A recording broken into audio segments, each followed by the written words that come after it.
Okay, good evening.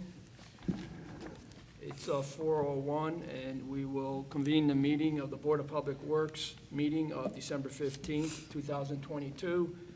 And we'll ask for a roll call. Carolyn? Commissioner Moriarty? Here. Commissioner Shoneman? Here. Commissioner Lehman? Here. Commissioner Shea?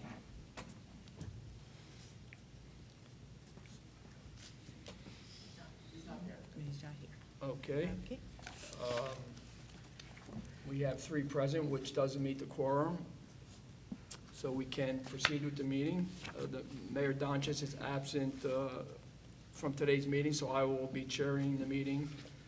We also have the honor of having our aldermanic liaison, Alderman O'Brien, here. Oh, it's my honor. Thank you. Great, thank you. So if that's the case, we'll proceed with the meeting. Next would be a motion to approve the agenda as presented. Commissioner Shoneman. I move to approve the agenda as amended. That's the motion. Is there, we don't need a second, so is there any discussion? All in favor, please say aye. Aye. Thank you. Motion passes. Next, I'll accept a motion to approve the minutes. Motion 3. Commissioner Lemon, please. I move to approve the minutes of the Board of Public Works meeting of November 17th. That is the motion. Any discussion on that? Okay, all in favor, please say aye. Aye. And that motion carries. Next, we will have public comment. Is there any member of the public present? Okay, please come up, please. We just ask that you state your name and address, and you limit any comment to 3 minutes. You'll tell me when 3 minutes is up? Just because I don't have a... My name is Denise Musioli. I live at 6 Midhurst Road. I am here today representing the newly formed Coalition to Conserve Roby Park Trails. I have testified at meeting after meeting. I've written numerous complaints to probably all of you with supporting evidentiary documentation concerning the disc golf at Roby Park. Our objections center around safety to trail users, wetland impaction, critical and prime wetlands, cost to taxpayers, liability for the city, and impaction to a diverse population of wildlife, including apex predators, raptors, monarch butterflies, and so forth. I have spotted a New England cottontail there. Unfortunately, I did not get a photograph, so Fish and Game will not take my evidence of that. That is a species of great concern. It's not your regular cottontail. I had initially complained to the New Hampshire Department of Environmental Services, and they did find in their report several areas of wetland impaction. So what I want to know is, I understand you want to now work with the Nashua Conservation Committee when they gave you ample opportunity prior to trees being cut to work with them. But now all of a sudden you want to work with Nashua Conservation Committee. I would ask that you work with the abutters. Nobody where I live at Oak Hill Condominiums, nobody knew anything about this project. There was no site plan filed, so there was no sign up there that said site plan. There was no request for a wetland variance, so we didn't see that sign either. I only knew about this project when they started cutting down trees, and the average people, the average person that I've been speaking with, they knew nothing of this project. We're continuing to educate people. And we would like to know if you want to talk to the abutters, to have a special meeting to talk to the abutters and listen to our concerns, because at this point, I feel like nobody's listening to us. I will appear at every board meeting. Every chance I get, every public forum, I will be there, and I will make sure that the city knows how this went about getting approved. I had communications with Tracy Pappas, may she rest in peace. I had a lot of detail from her, and I think that this project was wrongly approved, not using the process, and now you're going backwards trying to use the process, which I find objectionable. 30 seconds, Mayor. Okay. So, I'd like you to think about meeting with the abutters and hearing our concerns. You've heard the disc golf. They've presented multiple times, 15 minutes, slides and everything. I'd like you to give us the same courtesy. There's 700 people or so where we live that directly abut that property. Thank you. Thank you. Any other members of the public, please come up.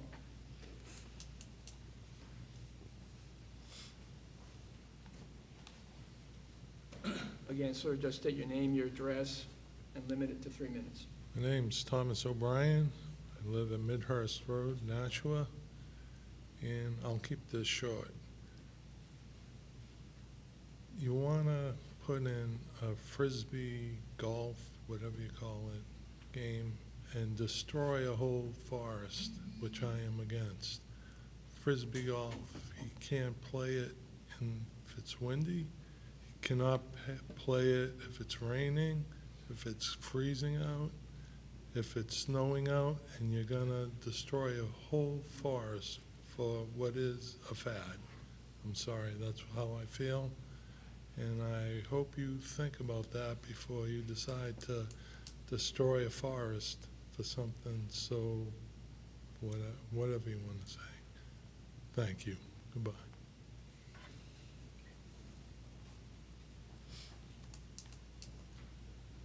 Alrighty, any other members of the public?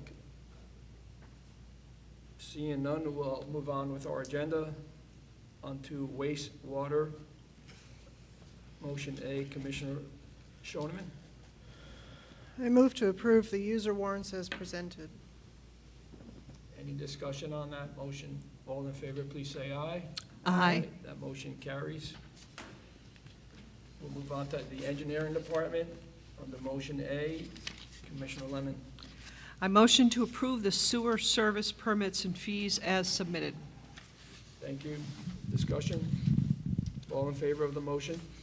Aye. Thank you. Motion carries. Motion B, Commissioner Shoneman. I move to approve the following poll license petitions as listed in the staff report.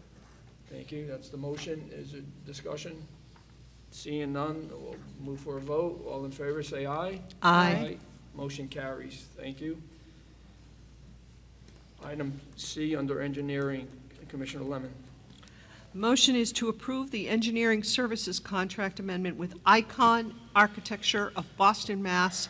In an amount not to exceed $140,000 for the West Pearl Street Streetscape Project. Funding will be through Department 183 Economic Development Fund, Bond, Activity, West Pearl Street Improvements. Thank you. Engineer Hudson. Thank you, Mr. Chair. Dan Hudson, City Engineer. I came before you, I believe it was last month, but gave you an update on this project. This is a streetscape of the West Pearl Street roadway between Main Street and Walnut Oval. Complete rebuild of the street, redoing of the sidewalks, the roadway, and everything. So kind of similar to a previous project that was done on Main Street.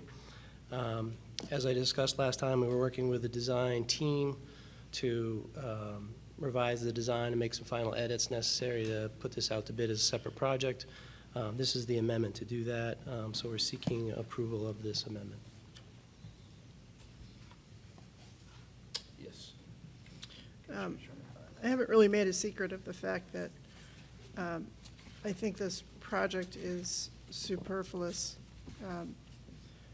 The reason that this streetscaping project is desired is because it's sort of a lead-in to the area where the Performing Arts Center is. $140,000 may not seem like a lot of money in the scheme of things, but it's money that could be used elsewhere. You know, we don't need to borrow this money to do this project when there are so many other streets not in the downtown area that really need attention. I think it's, you know, I think it's making a silk purse out of a sow's ear. And I don't think it should go forward.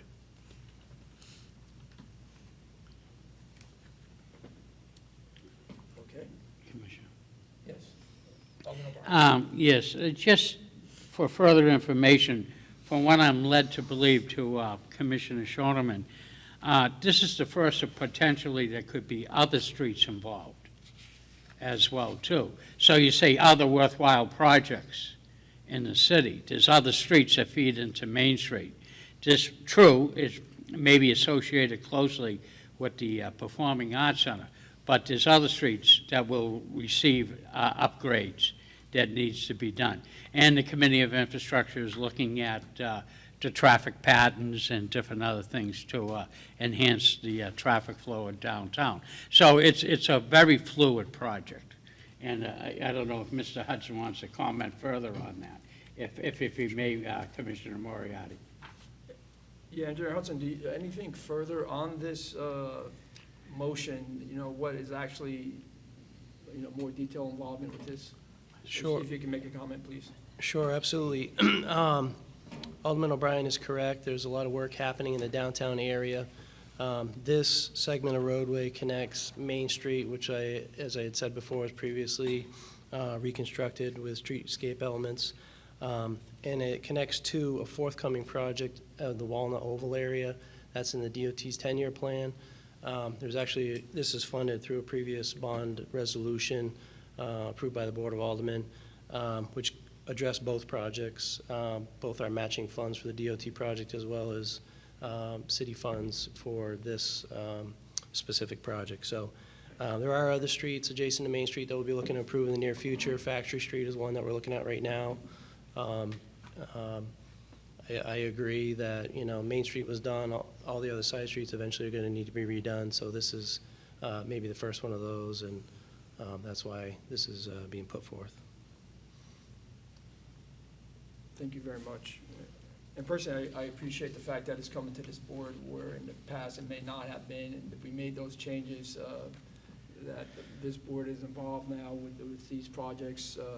So I am certainly in favor of this because we're trying to do, develop the downtown area. So I think it's a good move. The money has already been bonded. We've approved it in the past, the project. I think it makes sense to go forward with it. Any other discussion? We'll move for a vote then. All in favor of the motion, please signify by saying aye. Aye. Opposed? Nay. And I am also in favor of it, so the motion does pass.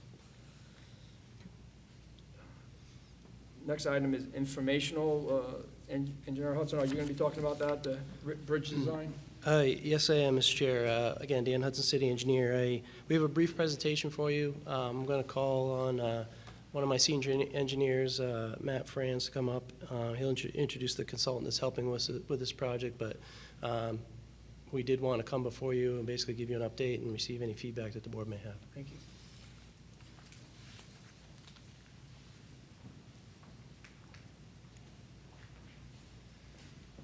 Yes, hello, my name is Matthew Franz. I'm the senior staff and engineer of the city of Nashua. As you might be aware, the pedestrian bridge that crosses the canal at the Nashua High School South crossing failed in April. We found that some occurrence had happened, and HDA has been inspecting the bridge ever since. So here is Joe Ripley with HDA to present the new bridge design and options. Hi, everyone. Thank you for having us. My name is Joe Ripley. I'm a senior engineer with Hoyle Tanner and Associates. I, with my project manager, Joseph, who's on vacation today, have been working hand in hand with Matt and Dan on this project. Just have kind of a brief informational report about where we are and how we got there and the kind of the steps forward.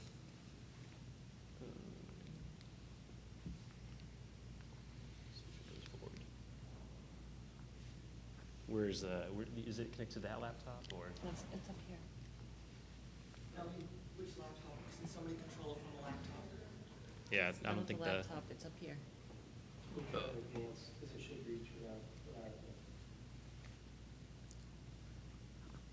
Is there another power button somewhere? Or You want to just use the mouse? Yeah. You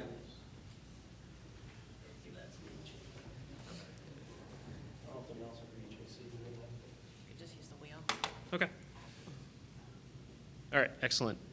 So just kind of a brief outline of the presentation, go over the existing bridge removal, what's been done to date, a little bit about the project area, what we've done for the new bridge, including the foundations, our recommendations, other bridge types that could be considered, and then schedule, and then open it up to any questions.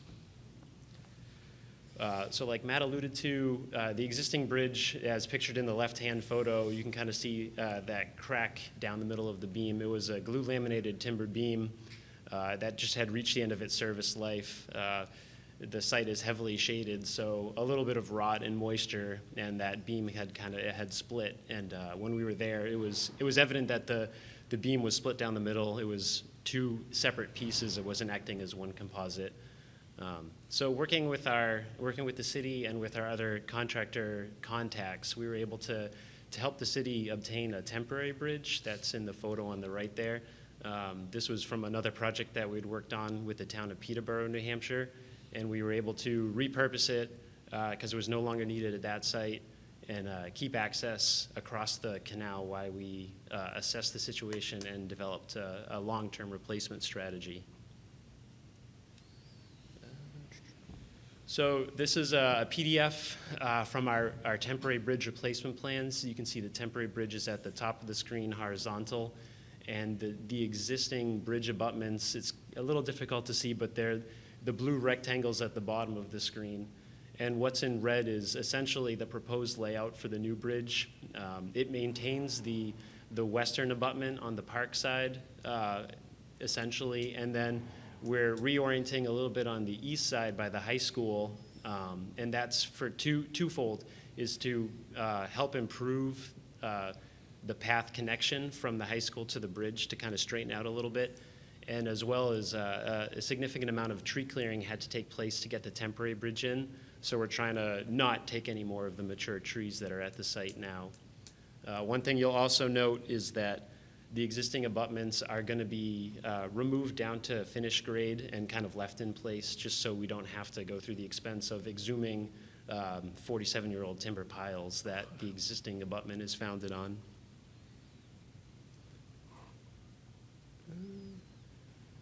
So what have we done to date? So we did investigate reuse of the existing abutments. They are in what we consider to be satisfactory condition, but with the proposed bridge, there's new loads that weren't considered in the 1970s when this was installed. And what we found is that the existing timber piles would be overstressed based on what they're designed for. And another consideration is that these piles are now 47 years old. Yes, they're in the ground below where most of the oxygen is, but we still have no assessment of the condition of the piles. Another thing we've done is we have a certified wetland scientist on our team who works for us, who has done the wetlands delineation and identified all the resources at the site. And we've also done some subsurface investigations, one boring at each abutment.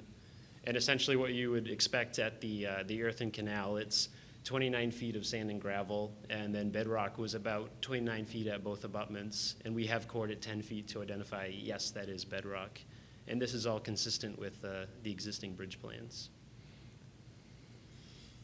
So we're proposing for the new abutments, the access for the abutment construction is going to be something that we need to consider pretty heavily. As you can see, that side of the park side of the canal, there's no real good access to get heavy equipment in. You have the F.E. Everett Turnpike Bridge, which has low clearance. So getting equipment over there is a key consideration. We are also considered spread footings, which is essentially just a large mat foundation that the bridge would sit on. But what we found in the borings, and as is evidenced by the existing bridge it being on piles, is that spread footings might not be cost effective here. You'd have to excavate far down into the earth embankment, which has its own considerations for dewatering and constructability. And then also there's some loose material. So spread footing is not the way to go. So much like the existing bridge, we're looking at a deep foundation system, but unlike the existing bridge, which has long piles, we're considering 3 low displacement piles. So these are basically something with small equipment can auger in piece by piece. And these are just kind of 3 piles systems that we're considering. Just for reference, on the Central Street Bridge, pedestrian bridge that Hoyle Tanner helped the city with a few years ago, that one is on helical piles, but That's a smaller bridge with a lighter load, so helical piles might not be sufficient here, but that's something that we're still looking into. So the recommendation, as I showed in that graphic before, is a 110-foot-long bridge. The existing bridge is about 82 out to out, so it needs to be longer because we're changing the orientation and putting it behind the existing abutments. We're proposing a prefabricated steel truss. Those are very economical, easy for fabricators to design and deliver to the site. We're proposing it to be galvanized. We can go more into the finish, but that's driven by the fact that we're relatively close to water, and anyone who's been at that site knows it's very shaded, so trying to have a durable, long-lasting finish as opposed to something like a weathering steel or the existing timber structure that was there. Obviously, we're going to meet all the relevant design codes, which is 90 pounds per square foot of pedestrian loading and a 10-ton vehicular load, so the city can have access for vehicles to maintain things in the park. The bridge will be 10 feet wide as well as we have up there. And we're also proposing a concrete deck. For anyone familiar with the Lincoln Park Bridge that has a concrete deck, that bridge was put in relatively the same time as the Nashua South Bridge, and you can see that bridge deck is still in fairly good condition, and it gets a lot of use. So higher upfront initial cost, but much longer service life and much more durable. So here's an example of a prefabricated steel truss. This was a project that we did in Carroll, New Hampshire on Old Town Road. This used a lot of snowmobile traffic. That's why we did the galvanized, but it would be a similar finish to what we're proposing for Nashua South would be this galvanized truss. And then other bridge options, to keep it economical, we really want to stay within standard designs from prefabricators. So in the past image, you can see it's just a standard Pratt truss, nice and rectangular, pretty straightforward, similar to other bridges that are used in the park. They do have more curved options like the keystone and then following down the capstone. These are both very similar options. The real difference is that the capstone has a much shallower depth from the deck to the bottom of the steel. It might not mean much, but that makes it more expensive because it's harder to design. So for the span length that is at this project and for the geometric configuration, if you wanted to go for something more curved and architectural, the keystone would be the preferred option. And just kind of wrapping up where we are with schedule, we're currently in preliminary design now through basically March. We'll be submitting permits to the city and NHDES, Department of Environmental Services, in April, and that has a significant lead time for permit reviewing, any questions going back and forth. Once we get our permits in hand, we'll continue on with final design with the hope to bid this essentially in February of 2024 for construction in the summer and the fall of 2024. And that's everything I have prepared, so just to open up for feedback or any questions from the board here. Yeah. Thank you, Commissioner, or Mr. Chair. My main concern with this, my background was the fire department. Every once in a while, somebody spins an ankle, gets hurt out there. So I saw that you said 10 tons, and I'm trying to do the math in my head. But you have checked with fire and EMS service that an ambulance, let's say, would be able to get out there. A light brush type of truck could get out there for a brush fire, because this is a fairly well-used area, and Murphy's Law, something that can't go wrong sometimes does. Yeah. I've got some stuff too, but I'll step up. Yeah, so we're still in preliminary design. We're still going to coordinate all that with the appropriate departments. Yeah, Fire and EMS. And that's satisfactory to me, as long as you talk and find out what that equipment is, what they would need out there. Even the police cruiser may need to be out there, so whatever would be the weight requirements. Absolutely, yep. Yeah, thank you.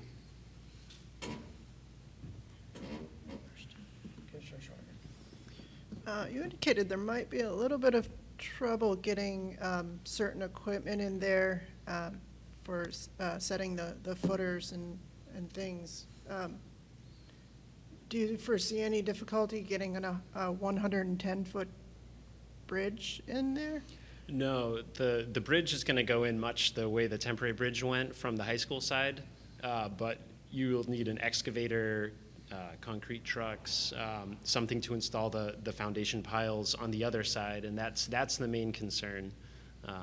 But there is access. We can get equipment in there. We just can't get large cranes with big hammers to install a long pile like they did in the 70s.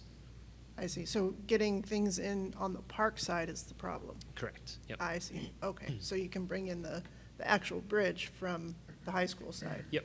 Okay. Yeah, very similar to how the temporary bridge went in. Okay. Yep. Good, great. Oh, yes, Commissioner. When you were talking before about the design, and you were talking about the keystone versus what would be the deciding factor in these? I mean, they look slightly different from each other, but I was wondering what the difference for the engineering end is. So, from our side of the story, there's no difference in how we're going to engineer our foundations. The advantage of a prefabricated truss is that the bridge fabricator, these are standard plans. They have professional engineers on their staff who design these.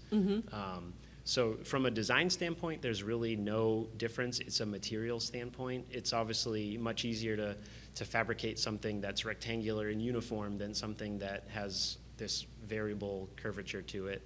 So you'd see it in the material cost of the bridge. Okay, thank you. And I was wondering the clearance from the water to the bottom of the bridge, because I'm sure there's kayakers who Yep. travel down that canal. Yeah, so that's a consideration for the layout.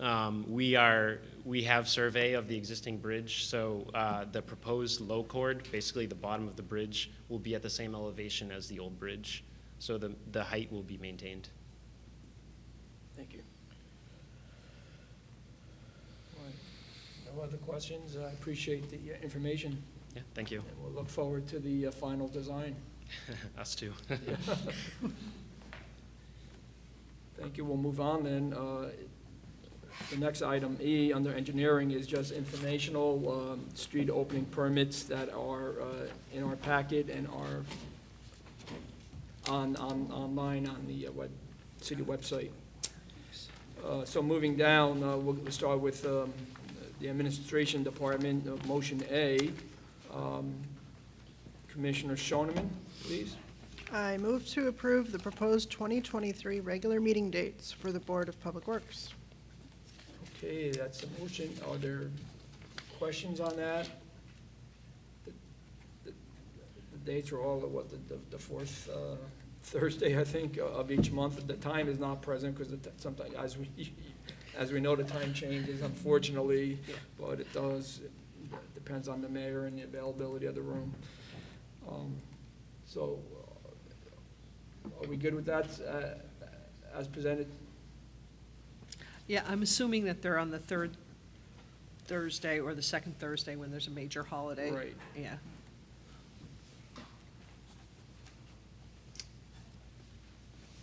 Okay, all in favor, please say aye. Aye. That motion carries. Thank you.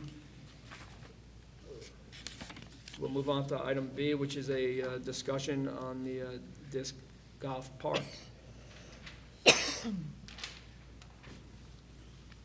Hi, everyone. Lauren Byers, Communication and Recreation Administrator, Public Works. I'm here on behalf of Director Photo today to inform and discuss a working group that we're putting together that we're calling the Friends of Rotary West Disc Golf.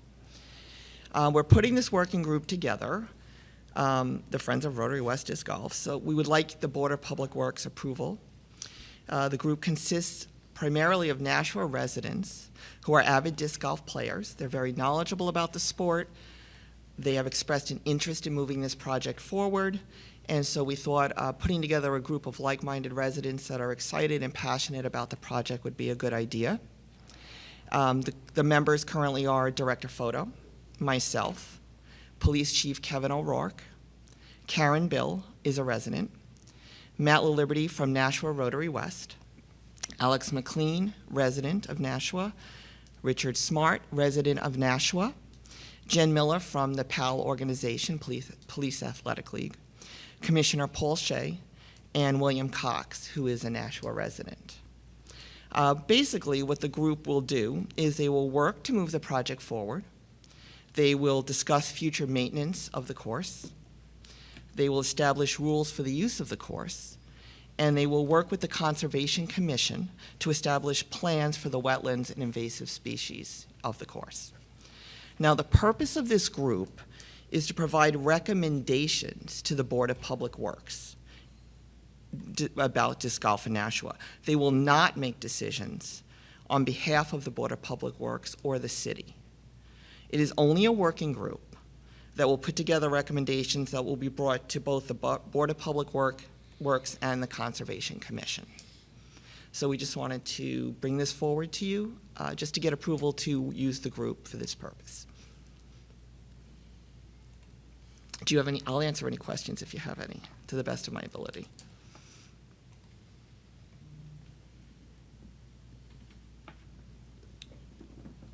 I'm sorry, Go ahead. do you need our permission? We just want to let you know we're putting the group together, so it's full disclosure, like we're just having a group. I don't know that, I would think we do want your approval to have to form a group that would be working essentially under you. Okay. Here's my consideration. Those who are not in favor of this project as presented, as it's been planned, and are not in agreement with how this project has gone forward thus far, have legitimate concerns. And if they're, as before, they've been denied equal time to set forth what it is that their concerns are, I think that's unfair. And I think if whatever amount of time the Friends of Rotary West Disc Golf Park Working Group, whatever time they're given to speak their piece, to say what you want to say, to find, to tell us about what you found, I strongly feel that anyone in opposition should be given equal time. So this group is not a group for debate. This is a group of citizens who are interested in moving this project forward to discuss the best way to do that. The debate would be for another forum. This group is just to move the project forward. There is no decisions made on whether this should happen or not. That's already been decided over the last 2.5 years. So this group is just, now that that decision's been made, the group is just to make recommendations on the best way to move forward, it's not a group for debate, if that's what you're asking, as far as equal time. What I'm saying is, I understand, yep. What I'm saying is, because this working group contains, is made up of people who are of influence with this board, namely the director and others, they should not have more of a voice in how things go forward than anyone else. Do you see what I'm saying? I do. I just think that's my concern. I think that the issue would be more that there's still a question as to whether this is going forward. And the fact is that it is going forward. So this group is just trying to figure out the best way for that to happen. There is no longer a debate about whether it should happen. That's already been decided. The decisions now would be made on the best way to move forward. And that would be, for example, with us working with the Conservation Commission, where most of the concerns are centered, and them being a very big part of any and all decisions going forward. Okay. Yep. So my point stands that if they're going to have influence and a voice in how things go forward, I think that we should be aware that there are others that should have equal voice. So maybe we can With look into how that in things- another forum. I Okay. understand what you're saying. Yeah. All right. Point taken. Thank you. Commissioner? Yeah, Alderman O'Brien. Yes, Ms. Byers, just for clarification, this committee that is going to be formed is not really a policy committee. No. Like you say. They're going to come up with ideas, suggestions, and the like. But then it needs to be presented to a policy committee. Okay? When it gets presented to a policy committee, then that's an open format to which the public can come in at any particular time, such as we do in the Board of Aldermen or this meeting or what we do as a city at large. So therefore, nothing is hidden, basically, not. They're just, it's a central focus group to come up with recommendations to the policy committee. That is correct. Thank you.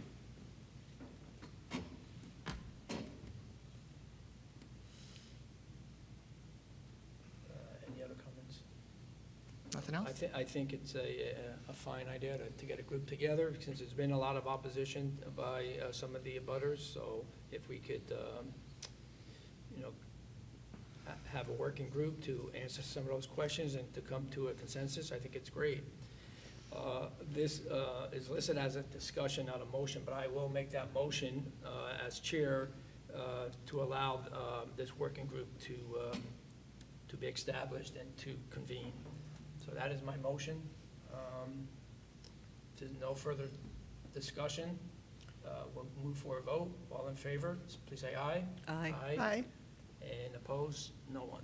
So that carries, so you're all set there, Lauren. Thank you. To start your working group. Thank you. Next would be the director's report. Carolyn, are you on that? I will be filling Oh, in on the perfect. director's Thank you. report. Carolyn O'Connor. Fingers crossed.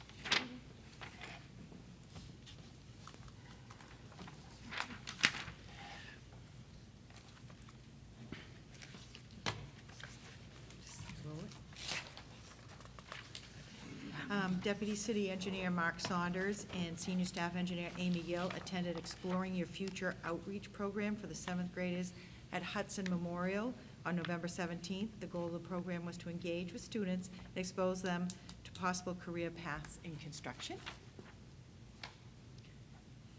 The city sewer contractor, SUR, replaced several hundred feet of sewer main on Lock Street recently.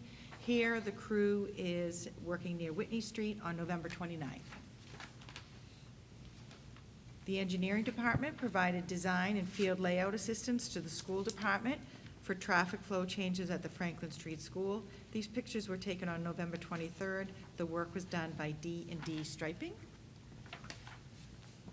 New Hampshire Boring was contracted to perform geotechnical investigations to support design of the Mine Falls Pedestrian Bridge foundations on November 22nd and 23rd. Eastern Analytical was contracted as part of the Gateway Project to perform soil borings for the East Hollis Street, Bridge Street intersection project. These borings were taken on November 21st to sample for soil contaminants. Storm drain improvements were made on Acton Street by SUR West on November 18th to help alleviate ponding that was occurring in this area. The sewer service for 11 Commercial Street was replaced by Crisp Contracting on December 1st after a sewer backup indicated that there was a break in the sewer line. The sewer service for Martha's Exchange was replaced by Crisp Contracting. Photos show work underway on December 8th and 9th. On December 4th, we hosted Santa at the Greeley Park Band Shell, and he arrived with help from Amherst Street Fire Station. Nearly 200 children were able to speak to Santa and take pictures with him, and all received gifts and candy canes too. Special thanks go out to Commissioner Schoeneman and her family for helping make this such a great event.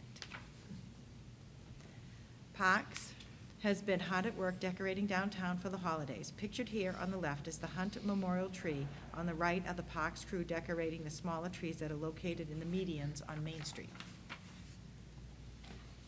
The street department provided crews and trucks to block intersections downtown during the holiday stroll to help keep the 25,000-plus residents and visitors safe during the event. Street also stayed afterwards to clean up the street and sidewalks.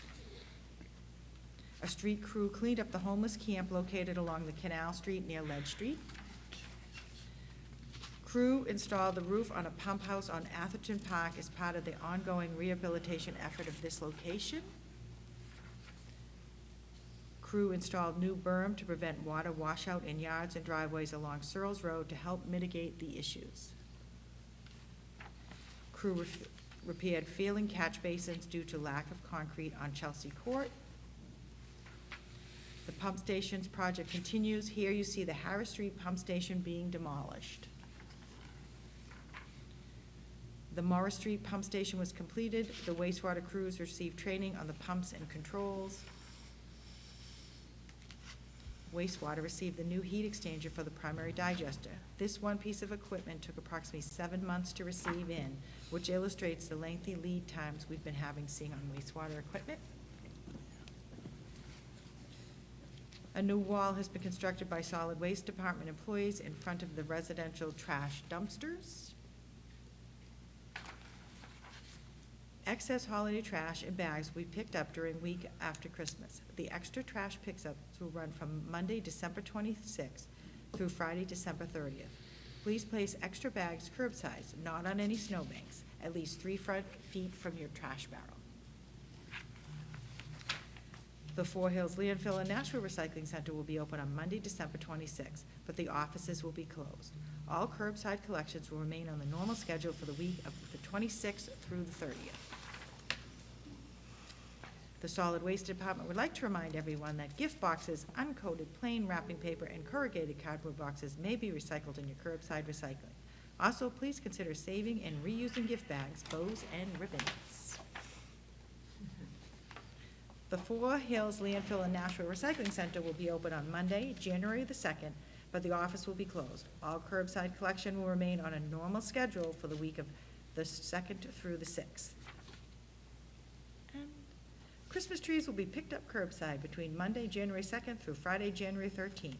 They should be placed curbside and not on any snowbanks or frozen to the ground. All lights, tinsels, stands, and ornaments must be removed. Thank you. All right, thank you for that report. Any questions on the report? All right. If none, we'll move on to commissioners' comments. Are there any? Commissioner Shoneman?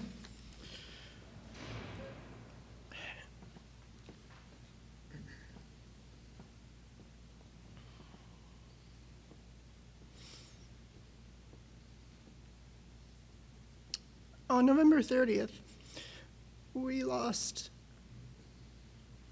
a tremendous public servant.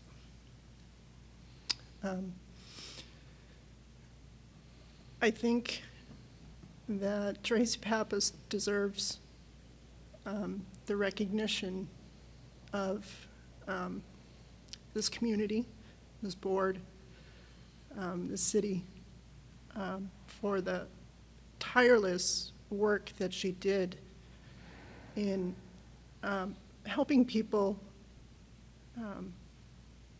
all over the city.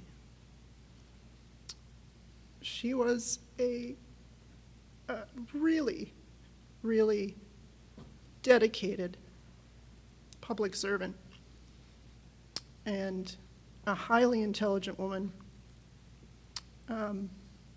She was a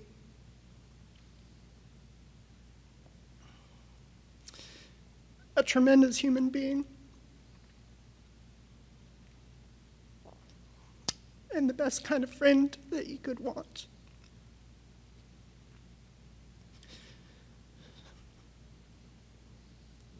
I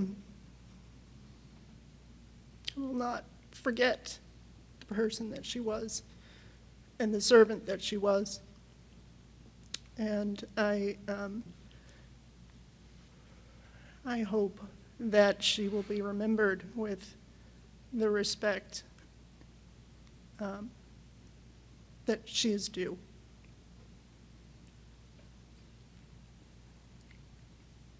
Because she was a tremendous person all the way around. And she served this board for over 14 years. So my respects to Tracy and Tom and the kids. Thank you for those kind words, Commissioner Schoen. I think the rest of the board certainly would share in those thoughts. She's a tremendous loss to the city and to this board, as I served with her for many years as well. So, thank you. Yep. Okay. If there's no other commissioner comments, we'll move on with the agenda here, which will be moving on to personnel. Commissioner Lemon, motion A. The motion is to approve and unseal the non-public minutes for personnel from the Board of Public Works meeting of November 17th, 2022. Thank you. Any discussion on the motion? All in favor, please say aye. Aye. Thank you, the motion carries. The next would be a motion to go into non-public session. Commissioner Schoen. I move by roll call that the board go into non-public session pursuant to RSA 91-A3 2B, the hiring of any person as a public employee. Commissioner Moriarty? Yes. Commissioner Schoeneman? Yes. Commissioner Lehman? Yes. That is the motion. We are now entering non-public session.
Commissioner Shoneman is a Okay. motion?